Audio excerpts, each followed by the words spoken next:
अस्सलाम वालेकुम मेरे दोस्तों। उम्मीद है आप सब लोग खैरियत से होंगे। मेरे दोस्तों, जैसा कि आप सब लोगों को पता है कि मैं इस वक्त में शेंजन में पुर्तगाल में मौजूद हूँ और पुर्तगाल की इमिग्रेशन से लेकर आपको शेंजन वीज़े तक पाकिस्तान से, इंडिया से, बांग्लादेश में क्या रेशियो चल रहा है, इस सब से आगाह करता रहता हूँ। आज मैं दो टॉपिक पे बात करूँगा। पहला टॉपिक मेरा जो है वो शेंजन वीज़ा को लेकर है। शेंजन वीज़ा में स्पेसिफ़िक स्पेन का जो करंट रेशियो वीज़ा क्या चल रहा है उसके बारे में बात करूँगा। दूसरा, मैं आप लोगों को ये बताऊंगा कि मेरे पास बहुत सारी तादाद में, बहुत बड़ी तादाद में आप लोगों के मैसेज आ रहे हैं जिसमें ये पूछ रहे हैं आप सब लोग कि मुर्तज़ा भाई, शेंजन वीज़ा अप्लाई करने के लिए किन ख़ास तौर पे कागजात की ज़रूरत होती है और इसमें क्या हम लोग मिस्टेक्स करते हैं जो हमारे वीज़े रिफ्यूज़ हो जाते हैं। तो आए वीडियो शुरू करते हैं। वीडियो शुरू करने से पहले सबसे पहले मैं आप लोगों का शुक्रिया अदा करना चाहता हूँ कि आप लोग मुझे कमेंट करते हैं, मुझे कॉल करते हैं। उन सब का लिए आप लोगों का बहुत बहुत शुक्रिया। दूसरा, एक छोटी सी आप लोगों से बात, रिक्वेस्ट ये करनी है कि सम टाइम मैं बिज़ी होता हूँ, ठीक है, तो जब मुझे फुर्सत मिलती है तो मैं आप लोगों को रिप्लाई करता हूँ। और प्लीज़ शॉर्टली मैसेज किया करें ताकि बहुत बड़ी तादाद में लोगों के मैसेज होते हैं ताकि मैं सब तक पहुँच सकूँ।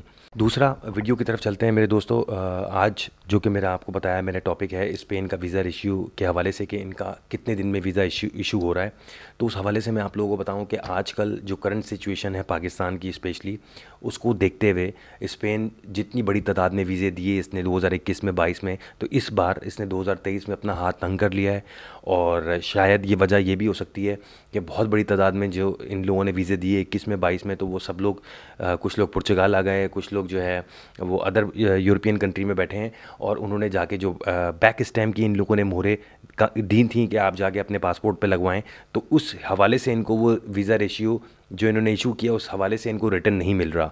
जो डाटा एंट्री होती है उस हिसाब से अगर इन्होंने 100 लोगों को वीज़े दिए हैं उसमें से 98% की बैक स्टैम्प लगी ही नहीं है। जो कि आपको पता है कि इस बार स्पेन ने जो वीज़े दिए सबको ये बोला था कि अपने पासपोर्टों पे जब वापस आओ तो हमारे यहाँ कॉन्सुलेट से, जो इन्होंने जगह जगह अपने सेशन बनाए हुए थे, वहाँ से जाके आपको इस पर बैक स्टैम्प लगवानी है। ये बताऊँ स्पेन के हवाले से कि 50 दिन के अंदर अंदर जिन लोग पासपोर्ट आ रहे हैं उन लोगों के वीज़े इशू हो रहे हैं, और 50 से 55 दिन, और जिनके 60 दिन से ऊपर लग रहे हैं तो उनके 99% जो हैं वीज़े वो रिफ्यूज़ हो रहे हैं।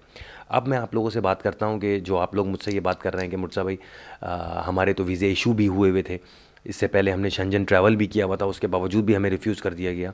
तो उसकी मैं सबसे बड़ी वजह ये, मैंने जो आप लोग मुझे बताते हैं ना कि जैसे यूट्यूब से ही आप लोग मुझे बताते हैं कि मुर्तज़ा भाई मेरा वीज़ा रिफ्यूज़ हो गया, तो उसमें मैंने कुछ चंद पॉइंट निकाले हैं कि उसकी वजूहात क्या हैं।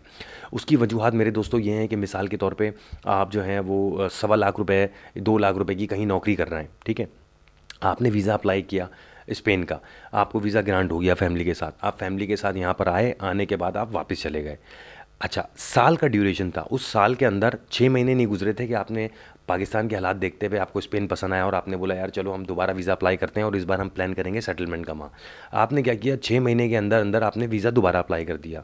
तनख्वाह आपकी जो है वो 2 लाख है। इस चीज़ से थोड़ा सा बचें। उसकी वजह ये है कि यहाँ पे जितने भी यूरोपियन कंट्री हैं, चाहे अमेरिका हो, चाहे ये जितने यूरोप कंट्री हैं, चाहे इंग्लैंड हो, चाहे नेदरलैंड हो, चाहे स्पेन हो, यहाँ पे इन गोरों का कॉन्सेप्ट ये है कि ये अगर 1 लाख 2 लाख रुपए, फॉर एग्जांपल अगर ये 1000 1200 यूरो ये कमा रहे हैं, तो इनका कॉन्सेप्ट ये है कि साल में एक दफ़ा हम लोग टूरिज़म के लिए जाएंगे, पूरा साल मेहनत से काम करेंगे, उसके बाद हम लोग निकलेंगे टूरिज़म की तरफ।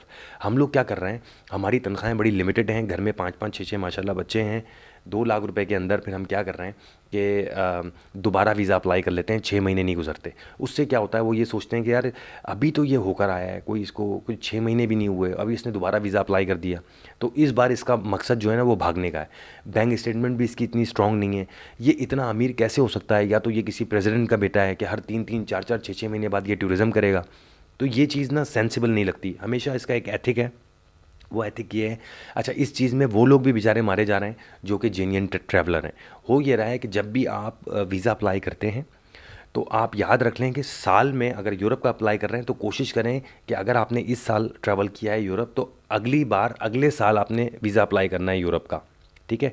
एक साल के अंदर अगर 4 बार वीज़ा अप्लाई करेंगे, ख़ास तौर पे वो लोग जो लोग जॉब से वाबस्ता हैं, तो उनको शक आ जाता है कि ये अपना सामान समेट रहा है और प्लान कर रहा है ये भागने का। ऐसी गलती बिल्कुल मत करें। तो अभी इफ्तिखार भाई का जो मुझे मैसेज आया था वो कह रहे थे यार मेरा एक शेंजन स्पेन का लगा हुआ था, मैंने जब दोबारा 6 महीने के अंदर अप्लाई किया तो वीज़ा इन लोगों ने मेरा रिफ्यूज़ कर दिया। सेम डॉक्यूमेंट थे, सेम बैंक स्टेटमेंट थी, हर चीज़ सेम था। उसी तरीके से अभी मैं आपको मिसाल दूँ अपने एक शाकिर भाई की, और वो कराची से बिलोंग करते हैं, PCHS में रहते हैं, उन्होंने क्या किया, उनसे मेरी रोज़ाना की बुनियाद पे हर 2-3 दिन में बात होती रहती है। उन्होंने क्या किया, उन्होंने पहला विज़िट लिया 1 साल में, ठीक है, प्रॉपर फैमिली के साथ गए, एक बच्चे के साथ, अपनी वाइफ़ के साथ वापस आए पाकिस्तान। दूसरा उन्होंने विज़िट लिया 2023 में। तो बताने का मकसद ये है कि 1-1 साल का गैप दें, हड़ा-उड़ी ना करें, जल्दबाज़ी ना करें, 1-1 साल का कम से कम गैप दें, ताकि उनको ये लगे कि जे ओरिजिनल ट्रैवलर है, ये साल-साल का हर साल अपने बच्चों को लेके छुट्टियाँ मनाने जाते हैं। तो इस तरह की गलतियों से बचें, ताकि अगली बार आपको वीज़ा लगने में आसानी हो सके। दूसरा मैं ये बताऊँ मेरे दोस्तों कि आप लोगों की बहुत सारी कॉल्स मेरे पास आ रही हैं पूरे पाकिस्तान से, इंडिया से, बांग्लादेश से, कि भाई क्या मुर्तज़ा भाई हम फ्रेश पासपोर्ट है, हम किस तरीके से वीज़ा अप्लाई कर सकते हैं। या वो लोग मेरे प्यारे भाई मुझसे ये कह रहे हैं कि मुर्तज़ा भाई हमारी उम्र जो है वो 21-22 साल है और हमें शेंजन का वीज़ा चाहिए। और वो फिर मुझे जब मैं मैसेज पढ़ता हूँ तो कुछ लोगों ने अप्लाई भी कर दिया होता है, उसमें उनका रिफ्यूजल भी था। देखिए, सबसे पहले मैं आपको एक बात बताऊँ कि 2020 में कोविड रहा, 21-22 जो था वो 19 के एंड से लेके 20-21 तक जो कोविड की सिचुएशन थी, उसमें सारा टूरिज़्म बंद था, किसी को वीज़े नहीं लग रहे थे, एम्बेसियाँ बंद थी, 2 साल 1.5 साल का गैप था टूरिज़्म में। तो उस पे क्या हुआ था कि ये शेंजन जितने कंट्री हैं ना, इन लोगों ने वीज़ों के लिए हाथ खोला था। तो इसमें तमाम वो लोग जिन लोगों के फ्रेश पासपोर्ट पे थे, उनको भी वीज़े लगे। तो अब जब मैं आप लोगों से ये बात करता हूँ कि यार आपका फ्रेश पासपोर्ट है, आप फ़िलहाल रुक जाएं, अप्लाई ना करें, तो आप लोग मुझे मिसाल देते हैं कि मुर्तज़ा भाई वो फ़लाँ मेरा दोस्त है, उसका तो फ्रेश पासपोर्ट पे वीज़ा लग गया था। तो मेरे भाई उस वक्त सिचुएशन दूसरी थी। स्पेन ने 2022 में 22 जून के बाद से, समझ लें जून जुलाई के बाद से फ्रेश पासपोर्टों पे वीज़े दिए और बांटे हैं इन लोगों ने। उसकी वजह क्या थी, क्योंकि टूरिज़्म बंद था 2 साल। अब जो एकदम लैक हुआ था टूरिज़्म का, तो उन्होंने सबको वीज़े दिए कि जाओ जाके घूम कर आओ। अब सिचुएशन दूसरी है, अब टूरिज़्म प्रॉपर बहाल हो चुका है, एम्बेसीज़ में रश लगा हुआ है, अपॉइंटमेंट्स मिल नहीं रही है, ये टाइम टफ शुरू हो गया है स्पेशली पाकिस्तान के लिए भी। तो जब तक आपकी प्रोफाइल अच्छी ना हो तब तक आप बिल्कुल मत सोचें वीज़ा अप्लाई करने के लिए, वरना क्योंकि रिजेक्शन रेट जो है वो बहुत ज़्यादा बढ़ गया है। दूसरा, क्या क्या डॉक्यूमेंट आप लोगों को चाहिए, तो मेरे भाई अगर ये आप मैसेजेस में मेरे पास थे तो मैंने सोचा मैं एक ही वीडियो बना के सबको क्लियर कर दूँ। कोशिश करें अपना जॉब लेटर, ठीक है, ले लें और उस पर स्पेशली लिखवा लें कि ये वीज़ा पर्पज़ के लिए है, ठीक है, एक चीज़। अच्छा, जॉब लेटर में ये ज़रूर मेंशन कराएं कि आप 2015 से 2012 से इस इदारे से मुंसलिक हैं। फॉर एग्ज़ाम्पल जितने भी अरसे से आप उस इदारे से मुंसलिक हैं, उसका मेंशन होना बहुत ज़रूरी है।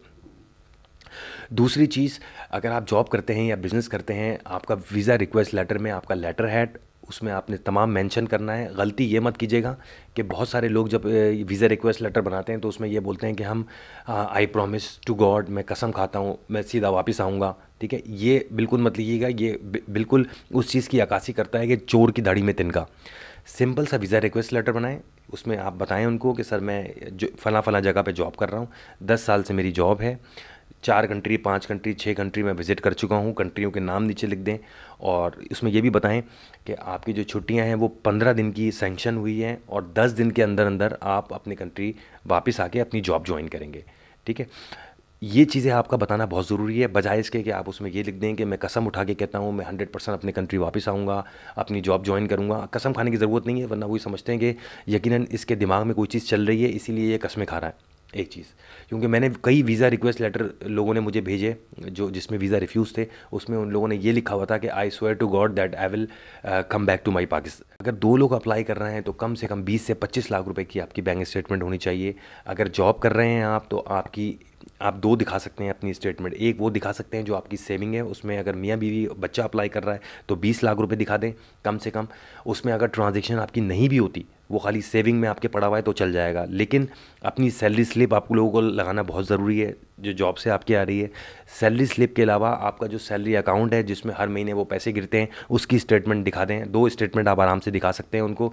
एक वो जिसमें आपके पैसे आ रहे हैं, आपकी तनख्वाह आ रही है, भले उसमें उस वाली अकाउंट में आपके पास कुछ नहीं बचता, कोई मसला नहीं है, लेकिन दूसरा अकाउंट वो जो कि सेविंग है आपका, वो आप दिखा सकते हैं। उसमें अगर 25 लाख रुपए 20 लाख रुपए पड़े हुए हैं तो इसमें आपको फ़ायदा हो। प्लस अपनी फैमिली टाइज़ दिखाना आपके लिए बहुत ज़रूरी है। वो फैमिली टाइज़ आप इस तरह दिखा सकते हैं, फॉर एग्जांपल अगर पहली बार आप वीज़ा ले रहे हैं तो आप कोशिश ये कर लें कि अगर आपके 2 बच्चे हैं, ठीक है, तो आप वीज़ा रिक्वेस्ट लेटर में लिख सकते हैं कि मैं और मेरी वाइफ, हम हस्बैंड वाइफ जो हैं वो यूरोप घूमने के लिए जाना चाह रहे हैं, जर्मनी जाना चाह रहे हैं, स्पेन जाना चाह रहे हैं, जहाँ भी आपका दिल है, और हम लोग वापस आएंगे। हम अपने दोनों 8 साल के बच्चे या 5 साल के बच्चे को अपनी माँ के पास छोड़ के जा रहे हैं। हम फैमिली सिस्टम में रहते हैं और हमारी वालदा हमारे साथ रहती हैं और ये जब तक हम 8 दिन 10 दिन में हम वापस नहीं आते हैं तो हमारी माँ जो है वो हमारे बच्चों का लुक आफ्टर करेगी। एक पॉइंट। दूसरा पॉइंट ये है कि कोशिश ये करें कि अगर आपको 15 दिन की छुट्टी मिली है तो अपना स्टे आप जो शेंजन एप्लीकेशन फॉर्म भरेंगे उसमें अपना स्टे आप कम से कम 10 दिन 8 दिन का दिखाएं। ये ना करें कि आप एक एक महीने के लिए वीज़ा अप्लाई कर रहे हैं, इससे बचिए। अगर आपने उम्रा करने गए हैं आप तो वो आपकी ट्रैवल हिस्ट्री में नहीं आएगा, ठीक है। अगर आप हज करने गए हैं तो वो आपकी ट्रैवल हिस्ट्री में नहीं आएगा। आपकी ट्रैवल हिस्ट्री में वो कंट्री आएंगे जैसे मलेशिया हो गया, थाईलैंड हो गया, इंडोनेशिया हो गया। ये छोटे छोटे 4-5 कंट्री आप घूमे हुए हों तो फिर आगे बढ़ें शेंजन की तरफ। अपना ख्याल रखें। इंशाल्लाह अगली वीडियो में आपको बताऊंगा कि पुर्तगाल में जो फैमिली बेनिफिट्स मिलते हैं उसका वो कितने होते हैं, कौन लोग उसके एलिजिबल होते हैं और उसका तरीक़ेकार क्या है लेने का। अपना बहुत ख्याल रखें। इंशाल्लाह अगली वीडियो में आपसे मुलाकात होती है। अल्लाह हाफ़िज़।